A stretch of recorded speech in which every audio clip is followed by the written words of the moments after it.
Hi guys! Good morning! This is Soxy Mendoza again at humihingi ako sa inyo ng pasensya sa mga followers ko at subscribers sa YouTube channel ko na it took me a while bago nakabalik ulit sa pagbablog dito sa aking YouTube. Pero meron din tayo kasi na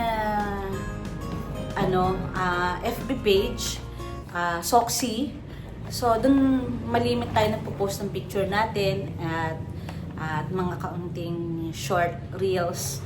At napakatagal bago ulit ako nakabalik. At pasensya rin, wala ang ating microphone, kaya hindi rin siguro ganun kaganda ang audio. But I promise to you next time na mag-vlog ako ay naka-ready na tayo. So, gusto ko lang ibahagi sa inyo na ibahagi itong vlog na ito para magbigay ng aral at magbigay ng information para wag din kayo mabiktima. Ano ba yung pangyayari na yun? Diba guys, marami akong credit card na ginagamit sa negosyo natin. Ang number 1 credit card natin ay ang BDO, ang Metrobank at ang BPI. So tatlong cards natin. So, yung mga yan, tatlo in 3 banks. At yung mga yan ay ginagamit natin itong mga cards, credit card na yan in specific purposes. So, napakatagal na natin na may card. Siguro almost 3 years na. Ang una natin na-acquire na card ay ang BDO, then Metrobank. Pagkatapos ay ang BPI. Actually, yung in my previous vlog ay nagbigay ako ng mga talks about sa cashback. Yun yung nakukuha ko sa BDO. At naingganya ako na magkumuha ng BPI Amore Cashback at BPI Petron. So ito yung ating Amore Cashback at ito ay ang BPI. So huwag kayong masurpresa dahil nakadikit na sila. So gusto kong sabihin sa inyo na I think 2 weeks ago ay i-close na natin i-close natin itong ating dalawang card na ito. Itong dalawang card na ito ay sharing kasi yung credit limit niya ay meron tayong 900,000 na credit limit dito sa dalawang to. So, it's a shared credit limit dito sa BPI Petron. So, pagka tungkol sa sasakyan, tulad ng pagpapa-PMS, pagkakarga ng gasolina, ginagamit natin ang BPI Petron.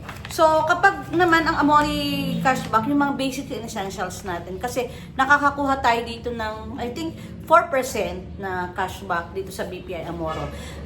At I hold this card for almost 1 year. So, itong BPI Visa Amore Cashback ay parang meron tayo dito na 3,500 something na annual fee. I don't know, paki-comment guys kung magkano ang annual fee nito. Basta, as far as I remember, ay 3,500 ito. Tapos itong BPI Petron is 1,000. So, alam nyo ba guys, na-scam ako. I am too smart and I feel I'm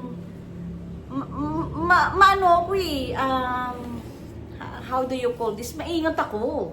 Nagtaka lang ako kung bakit na-scam ako. In a very huge amount. At nangyari ito hindi ngayon, so it's February now. Nangyari last November. I will not tell you kung mga November 7, something like that. At wala dito sa Calapan ako. Nasa Manila ako. At siguro during that time ay hindi ako naka-exercise ng good judgment. Dahil siguro sa pagod, sa stress, sa pressure, dahil ang daming mga deadlines no, ng mga kontrata namin na i-deliver. So, alam niyo ba kung how much ang na-scam sa atin? 91,000. Oh my God! So, that was November. At para sa akin ay i-charge ko na lang yung sa experience at tuition fee ko para mas maging very careful na ulit ako sa paggamit ng card. So, ikikwento ko sa inyo. I-judge nyo rin, hindi ko inaano na i-judge nyo rin ako dahil natapos na ito napagtagumpayan ko na to November, December, January, February, mag-March na.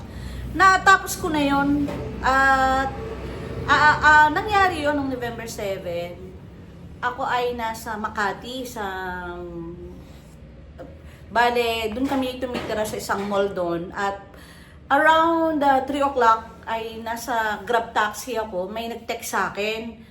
Usually kasi ay sa mismong yung 'di ba lagi may nagpapadala sa atin ng SOA natin, ini-inform tayo na email na kung magkanong charges natin at kung may nagkaskasan ba ng card natin. Doon mismo kunyari BPI, nakita ko sa cellphone ko dahil automatic na pag nag-message sa akin yan galing sa BPI. Nakita ko mismo at ako'y nasa Grab na nag-text si BPI na ang sabi ba ay parang may yung points daw ay kailangang i-redeem ko kung hindi hanggang ngayong araw na ito.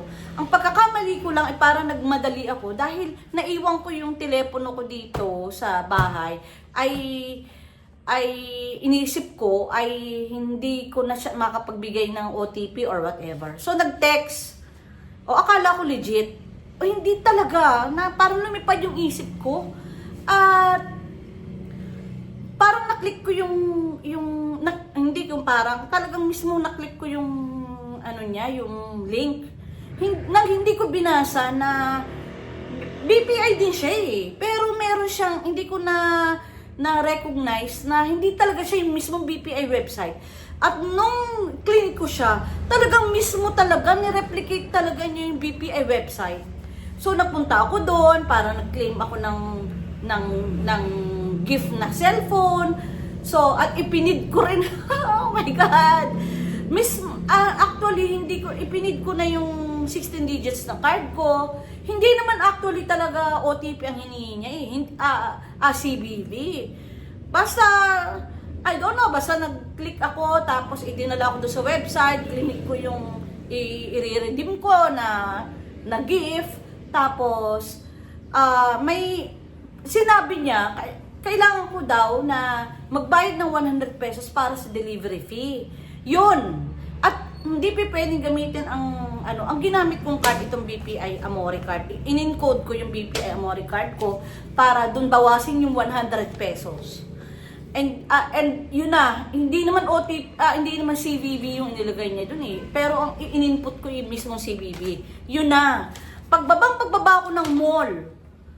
Tapos, hindi rin ako nagbasa na akala ko ay hindi ko binasa yung may reference na ganito, may ima-minus.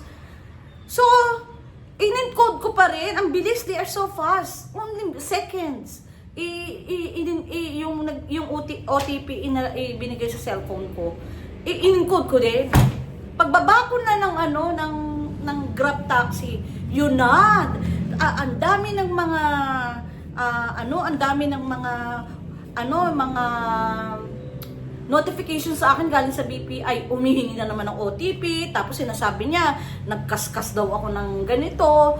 At ang ginamit ay hindi ko diyan dahil nandiyan sa cellphone ko na yan.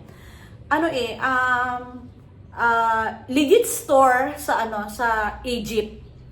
Tapos, yun na, kaya ko nalaman na scam ako kasi sabi niya ay binawas na sa credit card ko yung amount na Egyptian dollar na gano'n. 88 ang kwenta ko, 88 nung una. Syempre may charges pa yan. Just only few minutes, tumawag agad ako sa customer service para ipablock ang card ko. So tinuruan nila ako. Pumunta agad ako dun nakarating ako ng condo. Nag-login agad ako at ang mabuti na lang, ang maganda dito sa kay BPI ay meron siya na card control at bilinak ko yung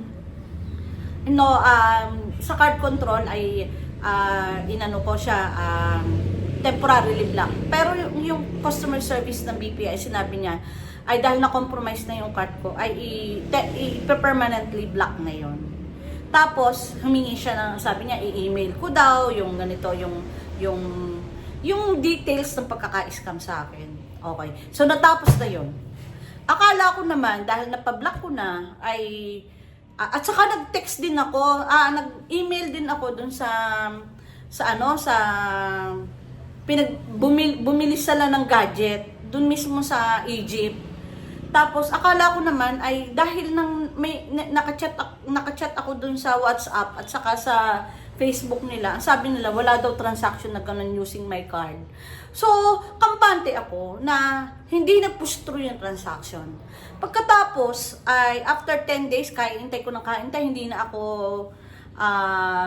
nakontento, natatawagan ako ni BPI or whatever, nag-follow up na rin ako dyan, nag-email ulit ako. Wala akong nakuha ng isa kay BPI. Basta sinabi lang nila ay under investigation, blah blah blah, at yung disposition nila, mag-i-email daw sila.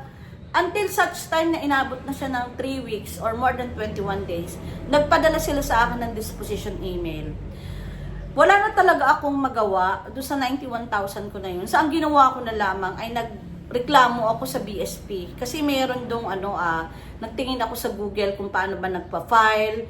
Meron silang mabilis na nag-message naman si BSP na iimbestigahan o ganito. Ang reklamo ko kasi ay very poor customer service ni BPI. At kasi humihingi ako kay BPI ng email na kung saan ay ibigay nila sa hindi ko na hinahabol kasi wala na akong magagawa doon basta kasi kung araw-araw kong iisipin baka sumakit lang ang ulo ko ay mas lalo pang malaking damage ang mawala sa amin, kaya hindi na rin ako nag-isip na kung ano pa.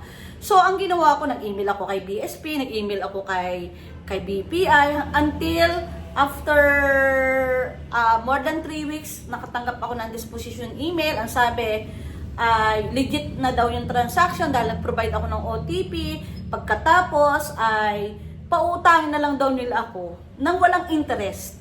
Pero ang ginawa ko, nung dumating sa akin yung statement of account, yung every 16 kasi ako nakakatanggap diyan. Nakita ko may babayaran ako kunyari na 100,000 ay including the 91,000. Nag-full payment na ako, nagbayad na ako. Pagkatapos, tumawag ako kay BPI, tinanong ko sila, dahil na wala na yung card na-compromise, napapaltan na nila. Tinanong ko kung kailan dadating yung card ko na bago at napakatagal pa bago dumating itong card na ito. Kasi hindi ko siya mako-close nang wala yung bago kong card. At the same time, may cashback pa rin ako ng 6,550 doon. Kailangan ma-redeem ko kasi yon bago ko i-close. So, matotal, to make the story short, ay i-close ko na. Tandaan nyo ha, 900,000 ang credit limit ko dito. Hindi ako nang hinayang. Natakot ako na baka maulit pa. Kasi yung security ng BPI, hindi ako masyado nagagandahan. At pangalawa, ay medyo dismayado ako sa customer service nila. Hindi ko man lang na-track kung sino ba ang nakapang-scam sa akin. Hindi sila samugot sa mga succeeding emails ko, ganun din si BSP. Kaya pinabayaan ko na lang. So, lesson learned, ay wag click ng click, think before you click. So, yon ang aking masasabi sa iyo. At napagtagumpayan ko naman yun, guys. Nabawi ko rin sa ibang bagay ang nawala sa akin. Pero lang yun, inisip ko, makikitain ko pa rin yun. At it is just charge to experience. So, nakakashock, no? Medyo dismayado ako dito sa card na to. At ito nga, nakapagpa-heart sa akin at nakapagpa-disappoint.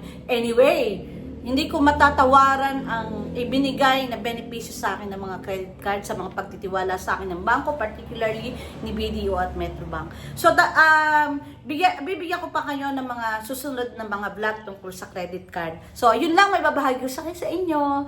So, doon sa mga, paki-like and subscribe naman ang ating channel. So, happy Thursday!